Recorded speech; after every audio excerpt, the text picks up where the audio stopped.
बिस्मिल्लाहिर्रहमानिर्रहीम। Last time जो है हमने डिस्कस किया था पायरोवेट डिहाइड्रोजिनेज कम्प्लेक्स को। आगे हमने फर्दर डिस्कशन उसकी चल रही थी, जिसमें मैंने आपको 5 कोएंजाइम्स बताए थे। उसमें 3 मेन और जो 2 हैं वो रेगुलेटरी हैं। 3 मेन जो E1 जिसको हम पायरोवेट डिहाइड्रोजिनेज कहते हैं, और E2 जो है जिसे हम डाईहाइड्रोलिपॉइल ट्रांस एसिटाइलेज कहते हैं, और जो E3 है उसे हम कहते हैं डाईहाइड्रोलिपॉइल डिहाइड्रोजिनेज। ये हमने डिस्कस किए थे। आज हम डिस्कस करेंगे रेगुलेटरी एंजाइम्स को। ठीक है। पायरोवेट डिहाइड्रोजिनेज कम्प्लेक्स को डिस्कस किया था, जिसके हमने आगे फर्दर कोएंजाइम्स डिस्कस किए थे। कोएंजाइम्स में मैंने आपको जो है वो जो मेन कोएंजाइम्स थे 3 उसको मैंने डिस्कस कर दिया था, जिसमें E1 E2 और E3 ये डिस्कस हो चुके थे पार्ट 1 में। अब हम डिस्कस करेंगे रेगुलेटरी एंजाइम्स को।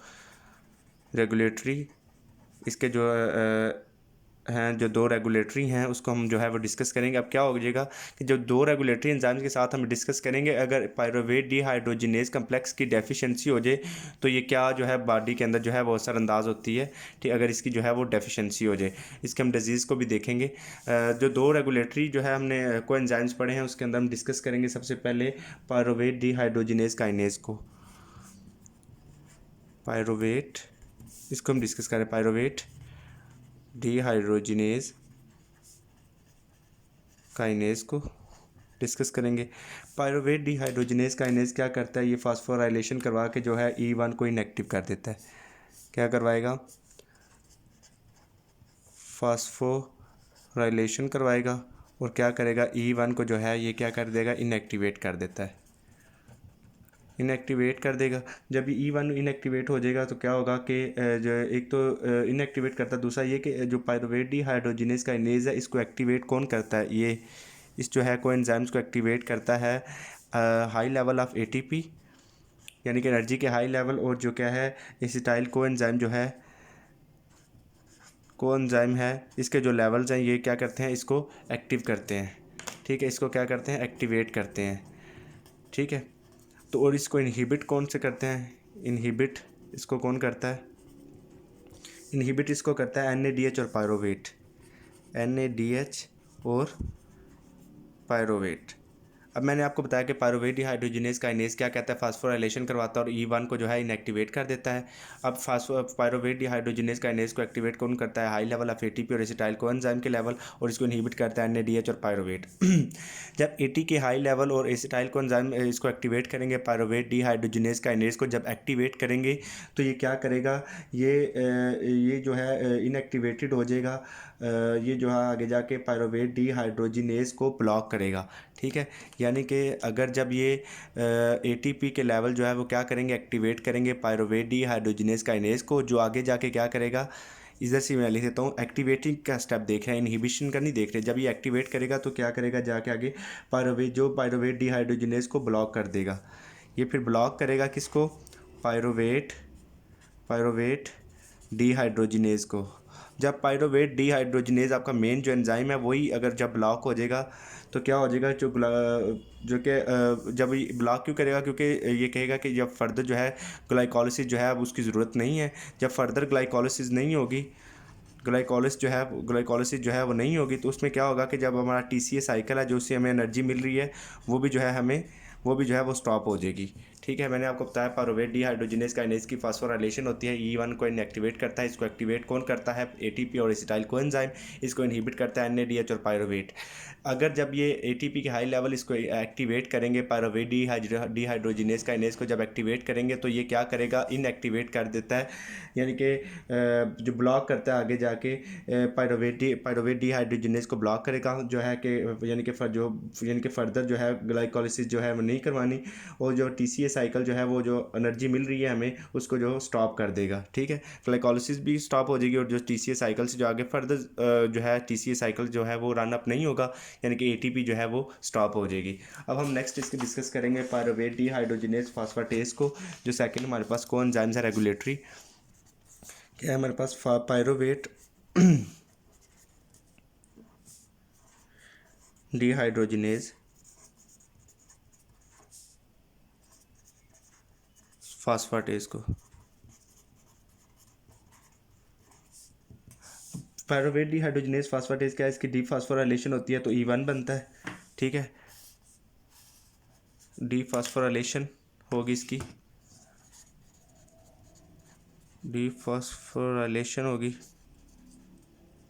तो क्या बनेगा, E1 हमारे पास आएगा, ठीक है। डीफॉस्फोराइलेशन के बाद E1 आएगा, जो आगे क्या करता है, जो पायरोवेट को जो है वो पायरोवेट डिहाइड्रोजनेज को एक्टिवेट करता है। फिर आगे E1 क्या करता है, पायरोवेट डिहाइड्रोजनेज को एक्टिवेट करता है, एक्टिवेट करेगा। जब इसको एक्टिवेट करता है, ठीक है। अब जब पायरोवेट डिहाइड्रोजनेज को एक्टिवेट करेगा तो जारी बात है हमारे पास जो आगे जो स्टेप हो रहा है, यानी कि पायरोवेट डिहाइड्रोजनेज का जो स्टेप पायरोवेट से कन्वर्जन एसिटाइल कोएंजाइम में जो है वो चलता रहेगा, ठीक है, अगर तो ये जो है एक्टिवेट करता है, ठीक है। पायरोवेट डिहाइड्रोजनेज फास्फेटेज को हमने डिस्कस किया, डीफॉस्फोराइलेशन होती है, E1 जो है वो बनता है, उस जो क्या करता है, पायरोवेट डिहाइड्रोजनेज को एक्टिवेट करता है। इसका हमने जो दूसरा एक्टिवेटिंग फैक्टर जो है वो है हमारे पास जो है ये कैल्शियम आयंस को जो है वो एक्टिवेट करता है, यानी कि एक्टिवेटिंग फैक्टर क्या है इसका, एक दूसरा एक्टिवेटिंग फैक्टर इसका है, फैक्टर में हम डिस्कस करेंगे कैल्शियम आयंस को।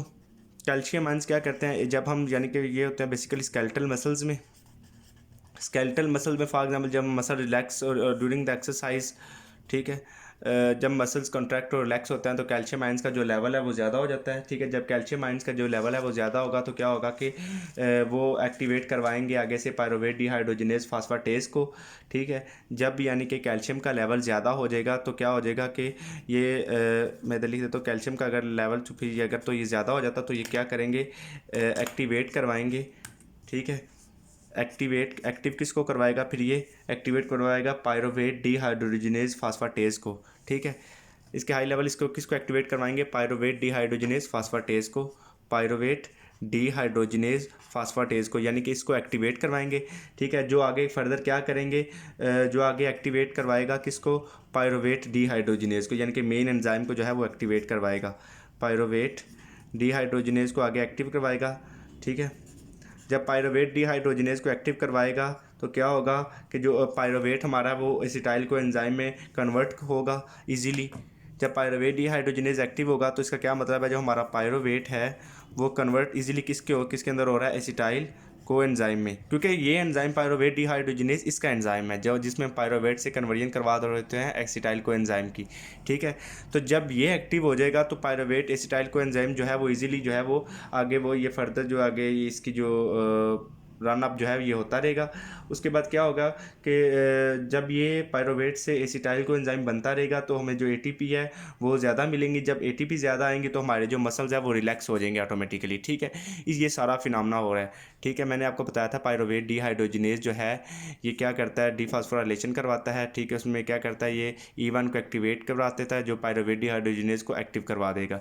दूसरा इसका एक्टिवेटिंग फैक्टर हमने पढ़ा था कैल्शियम आयंस का, जो स्केलेटल मसल में होता है। जब हम एक्सरसाइज करते हैं तो क्या होता है कि मसल कॉन्ट्रैक्ट रिलैक्स होते हैं, जो अगर तो कैल्शियम के लेवल जो है वो ज़्यादा हो जाएंगे तो क्या हो जाएगा कि ये एक्टिवेट करवाएगा पायरोवेट डिहाइड्रोजनेज फास्फेटेज को एक्टिवेट करवाएगा, जो आगे से फिर एक्टिवेट करवाता है पायरोवेट डिहाइड्रोजनेज को, जो ताकि जो हमारे पायरोवेट से एसिटाइल को एंजाइम जो है वो कन्वर्ट होंगे, जो हमें एटीपी मिलेगी और इस एटीपी से जो हमारे मसल है वो रिलैक्स हो जाएंगे, ठीक है। ये हमने जो है इसके जो है रेगुलेटरी एंजाइम्स को जो है को एंजाइम्स को डिस्कस कर लिया। अब हम इसकी पढ़ेंगे डेफिशिएंसी के मतलब देखेंगे कि इसकी डेफिशिएंसी है जो है वो क्या कॉज करती है। डेफिशिएंसी में हम सबसे पहले डिस्कस करेंगे जो है डेफिशिएंसी हम किसकी डिस्कस कर रहे हैं, पायरोवेट डिहाइड्रोजनेज कम्प्लेक्स की, पायरोवेट डिहाइड्रोजनेज कम्प्लेक्स की जो है हम डेफिशिएंसी उसको डिस्कस कर रहे हैं। उससे में सबसे पहले जो रेयर डेफिशिएंसी होती है, सब ज़्यादातर मोस्ट कॉमन होती है E1 की डेफिशिएंसी। E1 की डेफिशिएंसी होती है लेकिन होती है रेयर है, ठीक है। रेयर डेफिशिएंसी होती है, इसमें क्या होता है कि लैक्टिक एसिडोसिस होती है, ठीक है। लैक्टिक एसिडोसिस होगी, लैक्टिक एसिडोसिस होगी तो क्या होगा हमारे पास जो है, जब लैक्टिक एसिडोसिस हो जाती है तो क्या होता है कि पायरोवेट कन्वर्ट नहीं होता एसिटाइल को एंजाइम में। पायरोवेट क्या होगा, कन्वर्ट नहीं होगा किसमें, एसिटाइल को एंजाइम में। जब पायरोवेट का एसिटाइल को एंजाइम में कन्वर्ट नहीं होगा तो पायरोवेट की जो लेवल है वो बॉडी के अंदर ज़्यादा हो जाएंगे, जो आगे क्या करेंगे लैक्टिक, जब लेवल ज़्यादा हो जाएंगे जो पायरोवेट है फिर क्या किस में कन्वर्ट होगा, लैक्टिक एसिड में, जब लैक्टिक एसिड में कन्वर्ट होगा तो ये जाके जाके ये ब्रेन में जाके जो है अकामुलेट हो जाएगा। अकामुलेट होकर ये क्या करवाएगा, न्यूरो डिजनरेशन करवाएगा, न्यूरो डीजनरेशन करवा देगा। ठीक है, न्यूरो डिजनरेशन के बाद जो है ये कहते हैं कि मसल स्पैज़म भी जो है वो करवाएगा। मसल स्पैज़म के बाद ये है नियोनेट डेथ जो है वो काज करवाता है। नियोनेट डेथ ये होती है कि यानी कि न्यू बॉर्न डेथ जो होती है वो, नियोनेट डेथ को हम कहते हैं न्यू बॉर्न डेथ। जो न्यू बॉर्न बेबी की जो है वो डेथ होती है उसको हम कहते हैं नियोनेट डेथ। ठीक है, अब जो क्या करता है कि ये E1 को जो है वो ज़्यादातर जो रेयर इसकी है वो E1 की जो है वो डेफिशिएंसी है, वो जो लैक्टिक एसिडोसिस काज करती है। जब उसमें क्या होता है, लैक्टिक एसिडोसिस में पायरुवेट एसिटाइल को एंजाइम में कन्वर्ट नहीं होगा। ठीक है, तो पायरुवेट कन्वर्ट हो जाएगा लैक्टिक एसिड में, इसको एक एंजाइम जो है वो कन्वर्ट करवाता है, इसको हम कहते हैं लैक्टेट डीहाइड्रोजिनेज।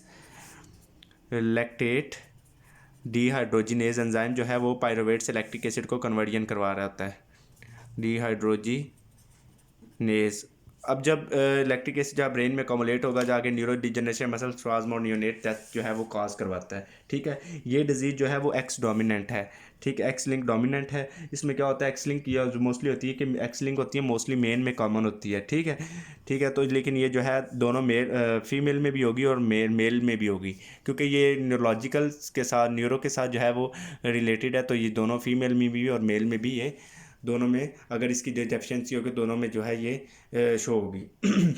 उसके बाद जो है इसकी ट्रीटमेंट को हम देखते हैं।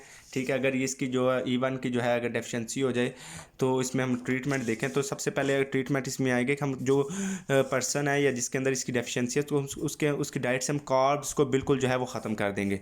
ठीक है, क्योंकि जब एक पायरुवेट एसिटाइल को एंजाइम में अगर कन्वर्ट ही नहीं हो रहा, ठीक है, अगर हम उसको और कार्बोहाइड्रेट देते जाएंगे तो क्या होगा, पायरुवेट का लेवल और ज़्यादा बढ़ता जाएगा, तो और ज़्यादा वो कॉम्प्लिकेशंस आती जाएंगी। ठीक है, इसलिए जो कार्बोहाइड्रेट है वो हम स्किप कर देंगे उसकी डाइट से।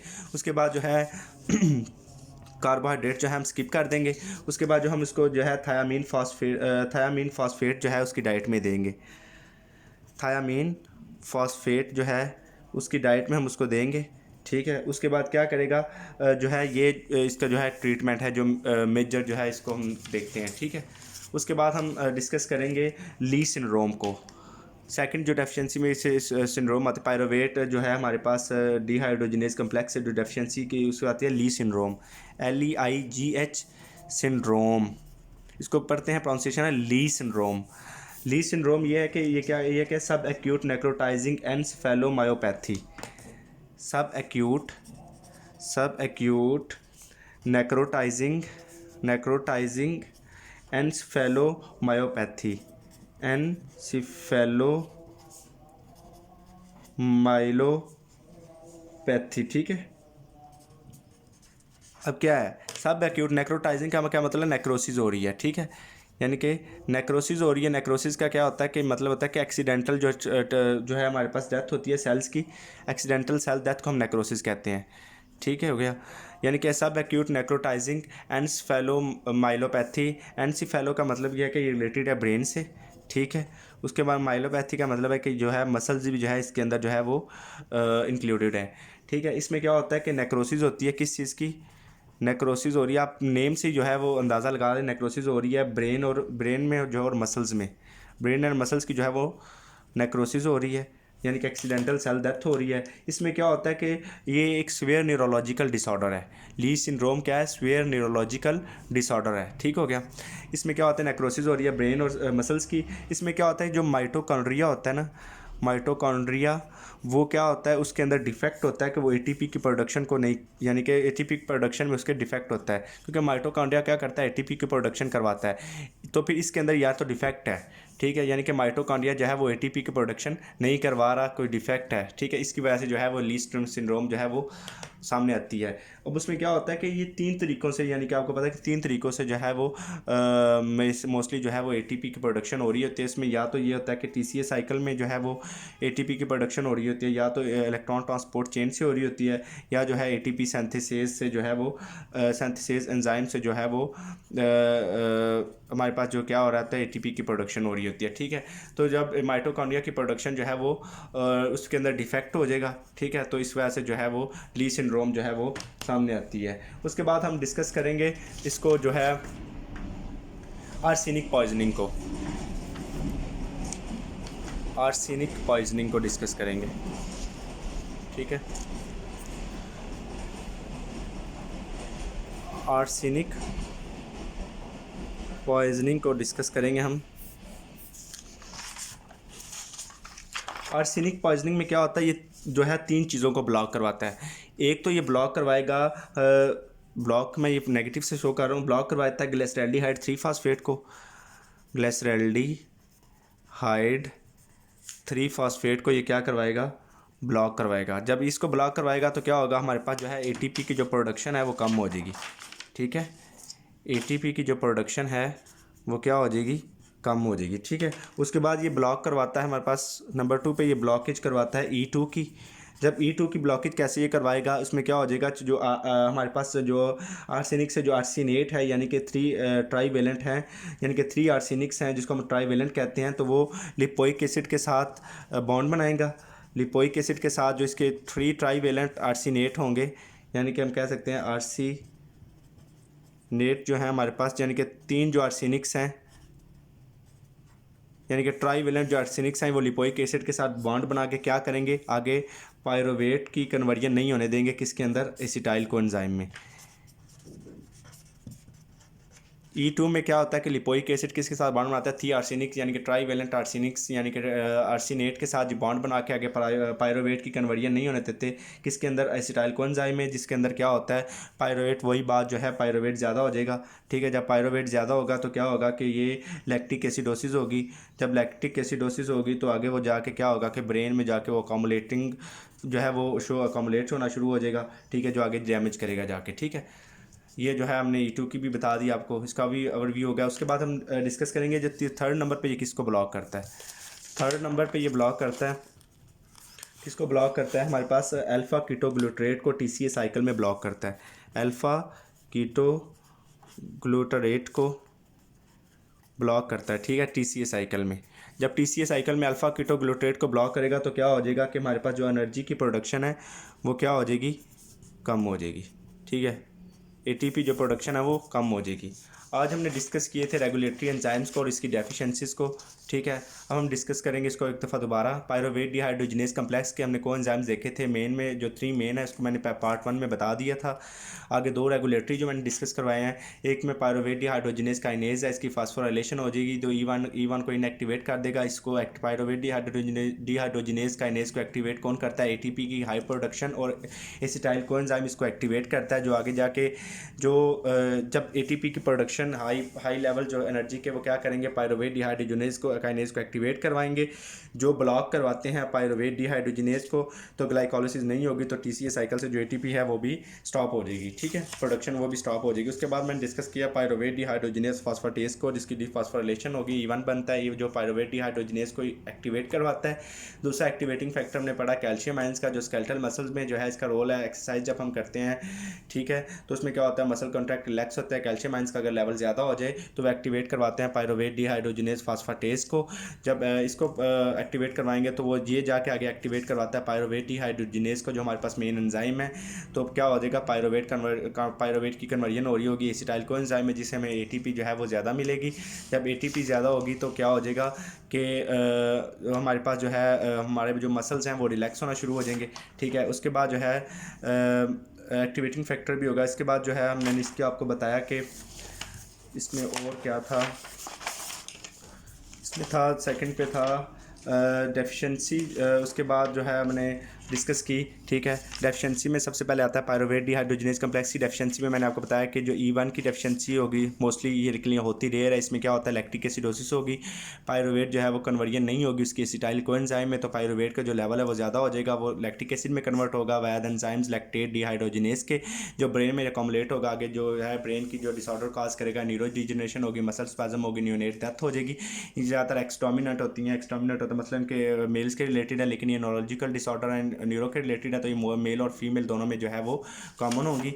उसके बाद मैंने डिस्कस किया इसकी जो है, हमने इसकी ट्रीटमेंट को डिस्कस किया कि जो पेशेंट है या पर्सन है जिसके अंदर इसकी डेफिशिएंसी होगी तो कार्बोहाइड्रेट्स उसकी डाइट से हम स्किप कर देंगे और थायमिन फास्फेट को जो है वो ऐड करेंगे।